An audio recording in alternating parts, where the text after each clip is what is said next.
Good morning, students. Today we will start with next topic of PHP, second session, or this is second session of PHP. In the previous part, we have studied about what is PHP, what are the variables, whether PHP is case sensitive or not, what are the rules while declaring PHP variables, and the scope of variables, where we have studied local, global, and static scope. Today we will start with the data types. What is data types? Whenever we use any declare in a program, any type of variable, whatever we are going to use, it is mandatory that we have to declare the that variable with the data type, or the variable must have any data type. So that's why every language provides different types of data types. So this is what PHP provides. PHP provides 6 types of data types. So the first data type is string. String data type is used when we have to use string. String, what is string? String is combination of characters. For example, there is a word with name Rahul.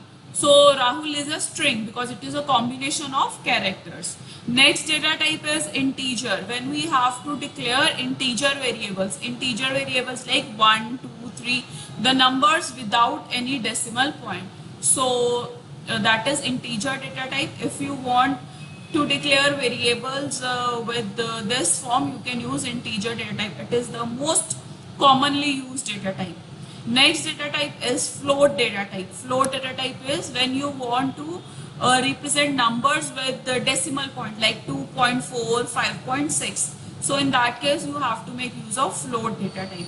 Boolean data type. Boolean data type is when you want the results in yes or no form, that is in true or false form. So in that case, we can use Boolean data type. Next data type is array.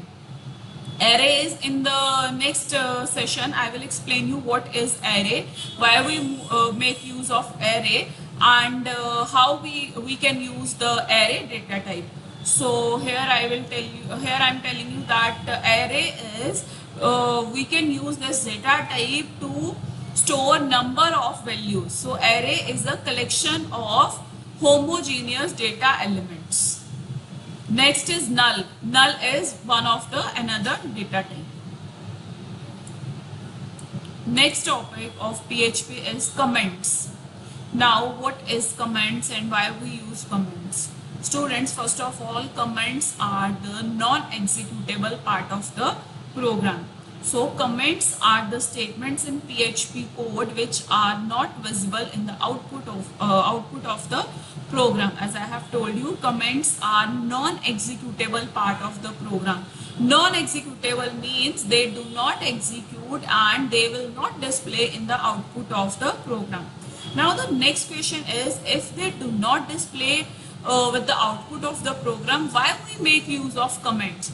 So students, it is very necessary to always make use of comments, because whenever we design programs, there are chances that someone else will use our programs. For example, if you are working for a software company and you are designing programs, and when you hand over the programs to your clients or to someone else, then it is very necessary for them to understand that what is the logic of the program, what is the main purpose of this program. So to indicate the purpose of the program, it is very you can say advisable to always make use of comments while writing any program.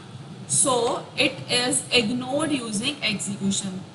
Ignored during execution because it is non-executable part. Even you can also get a question in MCQ or true false like whether comments are executable or non-executable part of the program. So the comments are non-executable part, and the comments will not be displayed on the output screen with the output of the program. Next is there are two types of comments that you can make use: single line comment and multi-line comment. Again, sometimes there must be a question on single line or multi-line comment, that what is the syntax to write a single line comment, or why we use single line comment. So you have to identify the correct option. So there are two ways that we can add comment to the program. Single line comment is when we have to, or when we have to write the comment within a single line, or the comment is of single line.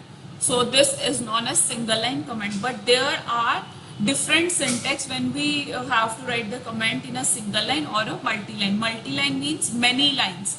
When our comment is large in size, and when our comment is in 2 or 3 lines, in that case we cannot use single line. In that case we have to make use of multi-line comment. So look at the syntax of the single line comment. The single line comment is possible if one adds. So what you have to do is, while writing single line, double slash, or you can also use hash before a statement in PHP. Simply, you just have to use double slash. For example, you want to write a comment like sum of two numbers. So what you have to do is double slash sum of two numbers, or you can also use hash sum of two numbers. So you can get a question in exam that what symbol we can use while writing single line comment. So the answer is double slash and hash symbol.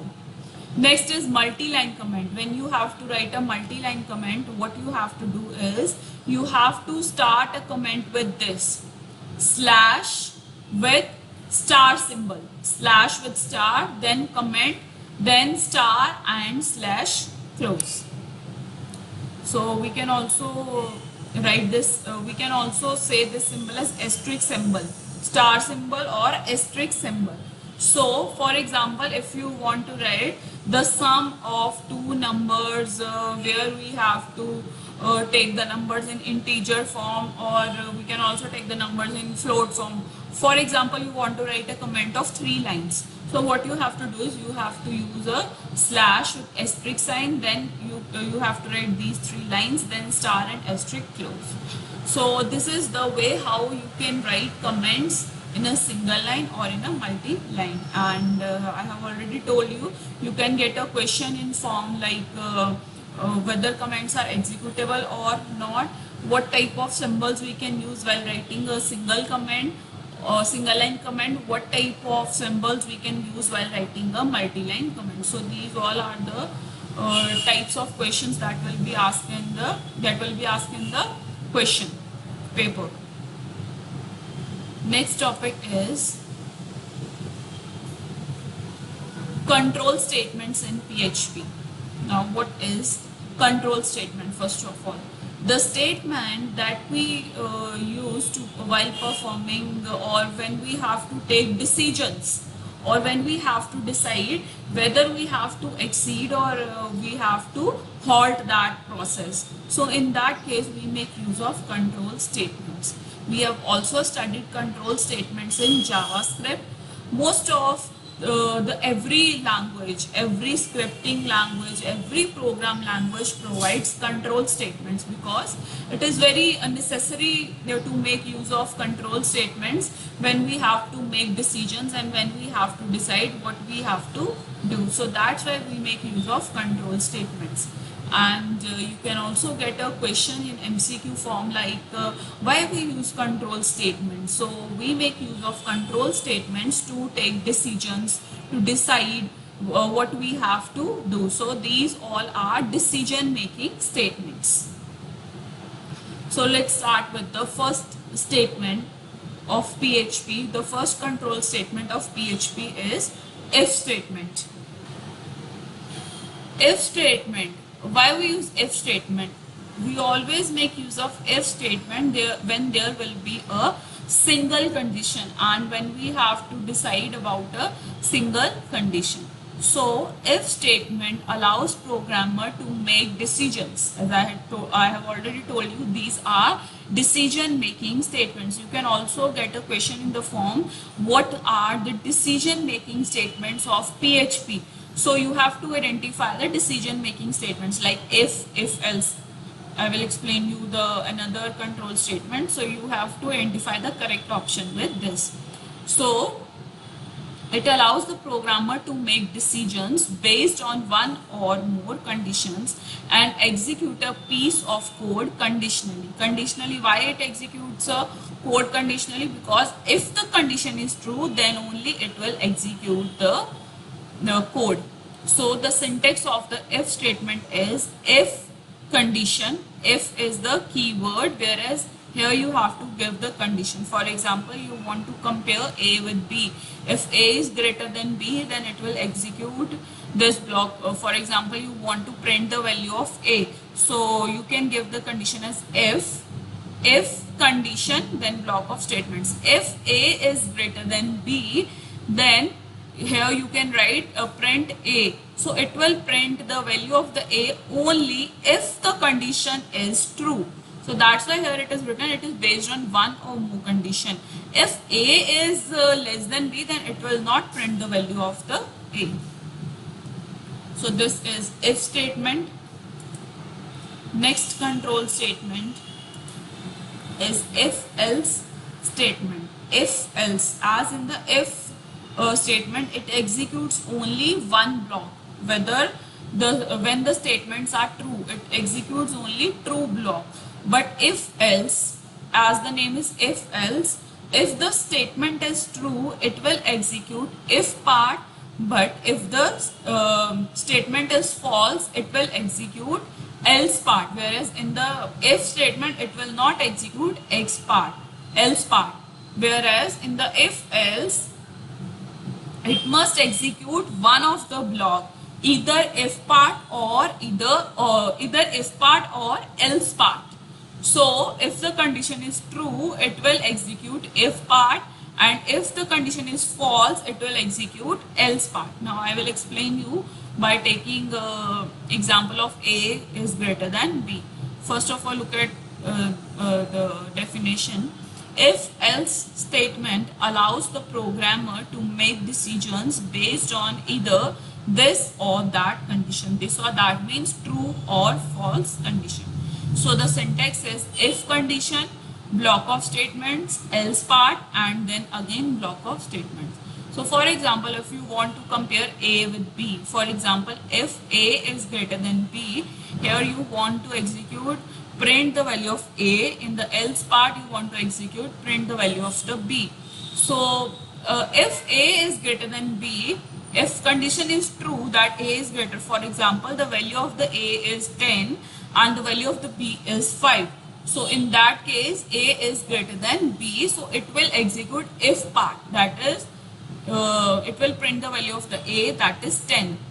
If the value of the A is 2, whereas the value of the B is 6, in that case the condition is if A is greater than B. So condition is false, so it will not execute this part, it will execute else part. In the else part, for example, you want to print the value that print the value of the B. So in that case, it will print the value of the B, whatever will be the value of the B. So these are the decision making statements, if and if else. I hope it is clear to everyone that what is if and what is if else, and what is the difference between if and if else. In if, we can execute only one condition, whereas in the if else, we can execute. In here we also execute one statement, one block, but it can be true or it can be false. Whereas in the simple if, it will execute only one block, that is true block. It will not execute, if statement will not execute false block. Next is loop structure in PHP. Now this is the next statement of the PHP, looping statement. Now the next thing is, what is looping statement? Looping statement, we make use of loop or looping statement when we have to repeat the same task again and again. So loops are used to execute the same block of the code repeatedly until or as long as the condition is satisfied. It will repeat the same steps until the condition is satisfied. If the condition becomes false, then it will not execute the loop. So look at the example of for loop, how we make use of for loop in PHP. The syntax is for is a keyword, and we make use of three things in for loop. The first is initialization. Initialization means you have to initialize the variable, that is from which point you want to start the looping condition. For example, if you want to print first 5 numbers, so you can set the value of the I is equals to 1, so it will start from the 1. Next is condition. Next step is condition. It will check the condition. The conditional part will check the condition, that whether the condition is true or false. For example, if you want to print 5 numbers, you can apply the condition I less than is equals to 5, or I less than 5, whatever condition you want to apply.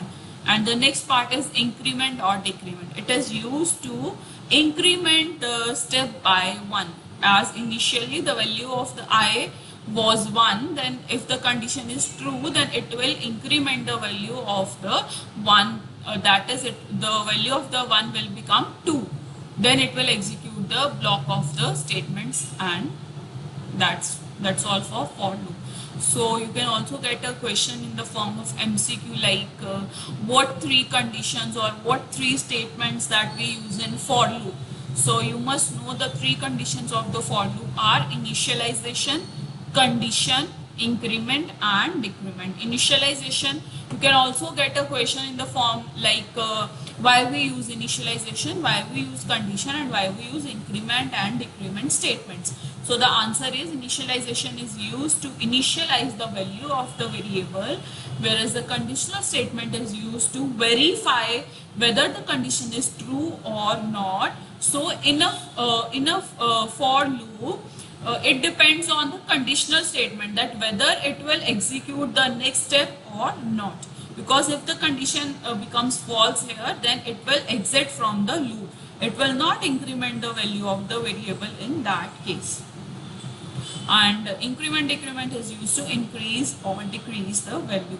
Now why we use decrement? For example, if you want to print the number in reverse order, that is 5, 4, 3, 2, 1. So in that case we have to use decrement variable. So if we want to print the variables in this form like 5, 4, 3, 2, 1, what we have to do is we have to initialize the loop from 5. Initialize the value of the I with the 5, then apply the condition I less than 5, or I greater than 5, then increment or decrement. Then in that case you have to make use of decrement. So initially it will print the value 5, then decrement it to 4, then decrement it to 3, and so on. Next is example of for loop. I have taken example of for loop in PHP, how you can make use of for loop in PHP. So this is the syntax that what we use in PHP, bracket question mark PHP. It means we are using PHP for is a keyword, and you always have to make use of dollar symbol. We make use of dollar symbol in PHP. So while initializing the variable, this is the condition I less than is equals to 5 and I plus plus, that is increment. So you always have to make use of dollar in front of every variable. Then echo means it will print this message. As we use different printing statements like input output statements, so similarly in PHP we make use of echo statements. Echo, the statement whatever you want to print, you have to write in the double quotes, then the value of that variable that you want to print, and this is break tag. Then it close with curly bracket and then question mark and then bracket close. So this is the syntax how we make use of for loop in PHP. Now the output of it will be this. It will display the first 5 numbers with the message as we display the message as the number is. So the number is this. So it will display first 5 numbers.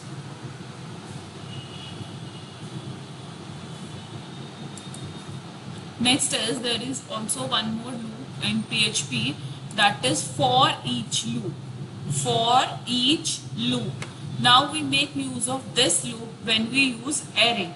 When we make use of array. In the next lecture, I will explain you the array, the concept of array in PHP. So for each loop, you can also get a question like why we use for each loop in PHP. So we make use of for each loop when we have to make use of an array. So this loop works only on arrays and it is used to loop through each key and value pair in an array. Now, what is the syntax to use it when we have to use? The syntax is for each. Now here the keyword is for each. In the bracket you have to write the array, $, array and then $value. Array and value. You have to give two things, array and value, and the code whatever you want to execute or the statements, and then curly bracket close. So this is the syntax of for each loop.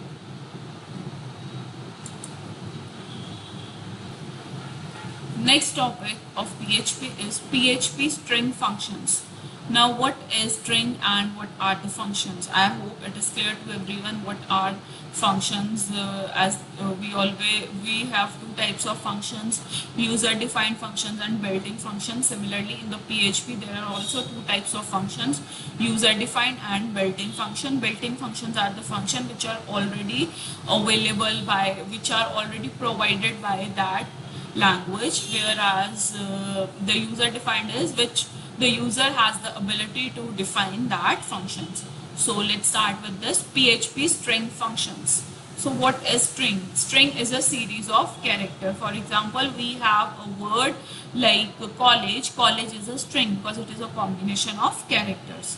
So the real power of the PHP comes from its functions. Now why the real power of PHP has come from its function? Because PHP is very strongest as it has so many functions and we can simply make use of the name of the functions to perform any of the tasks. So this is why there is a real power of PHP that comes from its functions. It has so many built-in functions.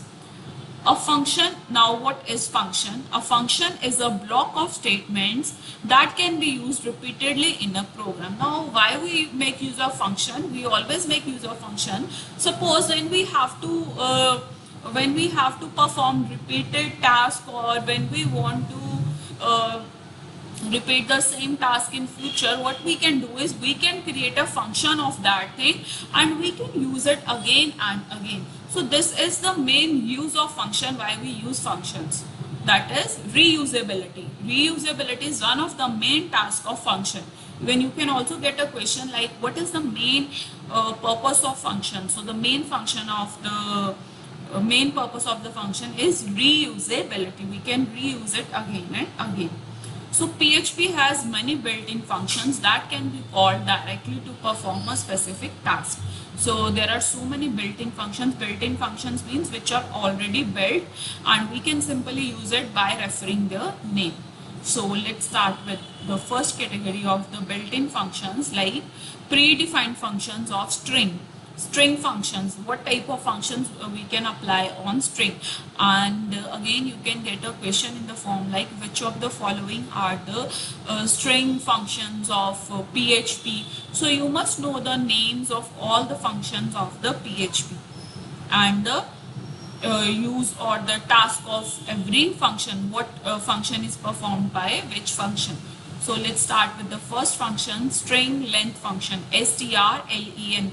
String length function. String length function is used to calculate the length of the string, that is how many total number of characters are there in the string.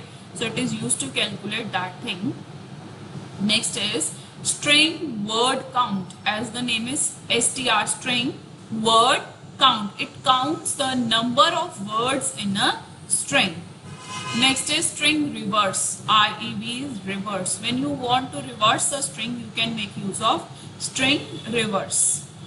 Next is string POS.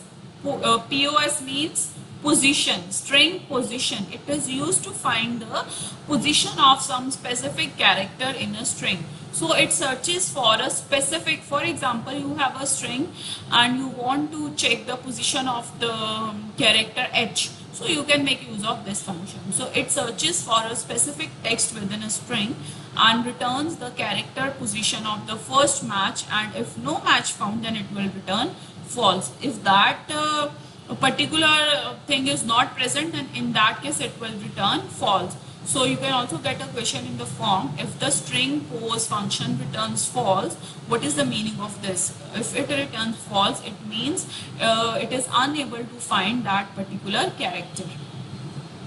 Next is string replace. As the name is replace. Replace means you want to replace some specific character in a string, so you can make use of replace function. For example, you want to change one character D with the variable F, so you can make use of string replace function. It replaces some characters with some other characters in a string.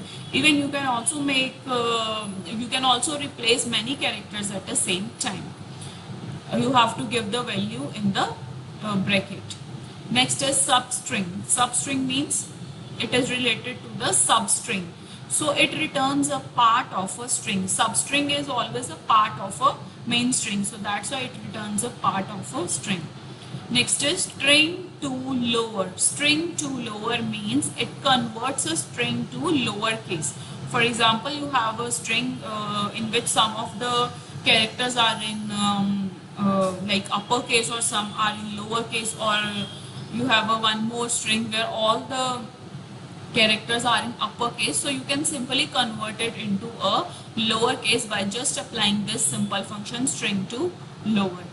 Next is substring count. It is also related to substring, and as the name is count, it is used to count the value. So it counts the number of times a substring occurs in a string.